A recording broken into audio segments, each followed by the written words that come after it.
Saya sempat tidak terlalu perhatian dengan masalah virus corona, kecuali yang berkaitan dengan masalah agama, khususnya tentang hadis seputar obatnya, doa dan zikir penangkalnya, serta beberapa tips duniawi untuk menjaganya. Mungkin karena saat itu corona belum hadir di Indonesia. Beritanya masih sekitaran Cina. Isinya tentang perjuangan pemerintah dan tenaga medis melawan corona di sana. Itu tergambar dari foto wajah tenaga medis yang memerah bekas masker dan kacamata. Saya hanya sebatas mengerti betapa beratnya tugas mereka. Saya sempat jengkel saat melihat video warga Iran yang menjilati pagar kuburan dan membaca tulisan tentang rakyat Italia yang dinilai sangat meremehkan. Tapi itu pun hanya sambil lalu karena positif pertama di Indonesia pun belum kedengaran. Tanggal 2 Maret 2020 yang ditakutkan pun terjadi. Pasien corona pertama di Indonesia diumumkan oleh Presiden Jokowi. Inilah takdir Allah yang harus sabar dihadapi. Pandemi corona telah memasuki negeri ini. Jumlah pasiennya bertambah hari demi hari. Gambar-gambar mirip dengan yang di Cina bermunculan di grup sana sini. Ada bekas alat pelindung diri tergurat di pipi. Tenaga medis bicara dengan kertasnya. Kami kerja untuk kalian, mohon kalian tetap di rumah untuk kami. Ada juga yang bunyinya, haus, ingin minum, tapi gak berani. Seorang dokter yang sudah sepuh dalam balutan baju perang seolah berkata, jikapun ajal datang, tidak mengapa. Karena raga yang sudah tua ini memang harus ikut berjuang, tidak hanya bisa berdiam diri. Ikatan Dokter Indonesia menyampaikan bela sungkawa karena 7 orang dokter di garda depan meninggal. 5 dari mereka wafat karena tertular virus ini. Seorang dokter muda hanya berdiri di luar pagar saat menemui keluarganya karena takut membawa virus dari luar. Meskipun foto ini aslinya dari Malaysia. Ternyata APD medis harganya sangat mahal. Dan sekali pakai saja. Saking krusialnya, para ulama dan ustadz-ustadz yang mumpuni ilmunya sampai mengeluarkan fatwa. Bolehnya tim medis sholat tanpa wudhu, tanpa tayamum. Lantaran pelindung dirinya tidak boleh sembarang dibuka. Tak hanya itu, ada juga fatwa sahnya sholat meskipun ada najis. Karena baju medis ini bukan baju biasa. Sekali dipakai untuk satu shift jaga, berjam-jam tanpa makan, minum, bahkan buang air dengannya menggunakan pampers orang dewasa. Bayangkan lagi jika dokter dan perawat wanitanya adalah ibu atau saudari kita yang sedang mengalami datang bulan. Dan lagi deras-derasnya.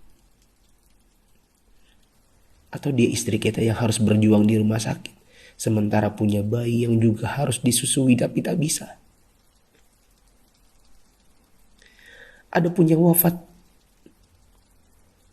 mayatnya tidak bisa dimandikan, bahkan tidak ditayamumkan seperti biasa, hanya disolatkan dan dikubur bersama plastik membungkusnya. Melihat dan membaca berkali-kali, saya pun akhirnya bisa memahami dengan hati. COVID-19 ini bukan sakit biasa, dan tugas tenaga medis sangat berat terasa. Kalau bukan karena tidak ingin ditanya keluarga ada apa, saya banyak mengalirkan air mata. Untuk pasien positif corona dan keluarganya, sabar ya. Insya Allah sembuh tidak lama. Jika bersabar, kita dapat pahala. Di rumah dulu sampai negatif. Kasihan jika virus ini menular ke orang lain. Apalagi kepada yang punya penyakit penyerta dan lanjut usia. Untuk yang harus keluar dan tidak ada pilihan kedua, semoga Allah memberikan saya dan teman-teman keselamatan dan rezeki untuk keluarga. Jaga kesehatan ya. Usahakan jaga jarak dengan orang di sekitar kita. Kita tidak tahu siapa yang tertular, siapa yang sehat. Karena yang positif corona pun bisa jadi tidak merasa karena tidak ada gejala. Untuk yang masih abai dari solidaritas bersama, Saya ingin mengetuk pintu hati dan meminta waktu teman-teman sebentar saja. Yuk kita berpikir bersama.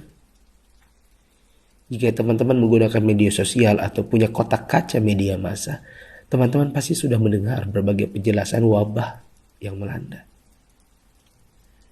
Pemerintah, dokter, para pakar sudah bicara, dari wawancara hingga rekaman video HP sederhana. Para ahli statistika mengemukakan data dengan tabel, grafik, dan semua media yang mereka punya. Teman-teman pun tinggal ketik halo di WA COVID-19 dan bertanya dengan input satu huruf saja. Jika data itu jelimet untuk dibaca, mungkin teman-teman bisa nonton versi kartunnya. Semua tenaga sudah dikerahkan oleh berbagai kalangan untuk membuka mata hati kita. Jika tidak ada waktu untuk membaca, meme korek api pun sudah tersebar di mana-mana.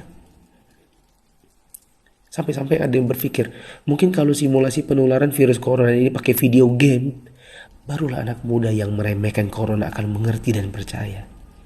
Mereka pun membuatkan potongan video gamenya. Artinya, jika usaha seperti ini masih belum menyadarkan kita, entah dengan cara apa lagi. Apakah tongkrongan kita butuh ditembaki dengan gas air mata baru kita mau meninggalkannya? Pemerintah tidak minta uang dari kita. Mereka hanya ingin kita mengikuti arahan mereka. Untuk yang menimbun dan menipu, semoga Allah memberikan teman-teman hidayah dan memaafkan dosa-dosa kita semua. Dan menimbun barang yang dibutuhkan masyarakat saat masa sulit itu termasuk dosa. Rasulullah SAW bersabda, "La yahtakiru illa khati." Tidaklah menimbun barang kecuali orang yang berdosa. Terlebih lagi bila menipu dan berdusta. Kami hampir tertipu dengan penawaran masker murah yang tadinya kami akan bagikan gratis kepada orang-orang yang membutuhkannya. Di mana hati kita? Apa kita bisa tertawa saat orang lain menderita? Teman, turunkanlah harganya ke harga normal jika engkau tidak bersedia menggratiskannya, seperti pahlawan jalanan yang membagikannya. Untuk yang kaya yang sesungguhnya itu adalah jika harta itu bermanfaat bagi orang di sekitar kita, bukan hanya untuk pribadi semata. Yakinlah, kekayaan, saldo ATM, rumah miliaran, outfit jutaan, mobil mewah, memang membuat kita besar di mata manusia, tapi tidak ada artinya di sisi Allah yang Maha Kaya jika tidak menghasilkan amal dan pahala. Saya mau sumbang jam tangan dan beberapa barang lainnya yang mungkin tidak seberapa jika dibandingkan dengan teman-teman menyumbangkan harta nantinya. Terserah untuk pos dana apa. Mungkin masker, mungkin APD tim medis, hand sanitizer, sabun cuci tangan, dan sebagainya. Kita harus cintai harta kita ini dan bawa dia ke akhirat. Jangan sisakan untuk dunia. Untuk Bapak Presiden, BNPB, para gubernur, wali kota, dokter, perawat, ustadz, influencers, dan fundraisers, thanks for all you've done. Terima kasih. Jazakumullahu khairan. Semoga Allah balas teman-teman dengan tambahan iman, hidayah, dan pahala, hingga kita semua bisa dikumpulkan Sang Pencipta di dalam surganya. Jika menurut teman-teman ada orang di luar sana yang belum tergerak hatinya untuk punya empati kemanusiaan dalam wabah corona ini, coba kirim ke mereka. Siapa tahu setelah ini mereka bangkit mengerjakan amal kebajikan dan kita ikut dapat pahalanya.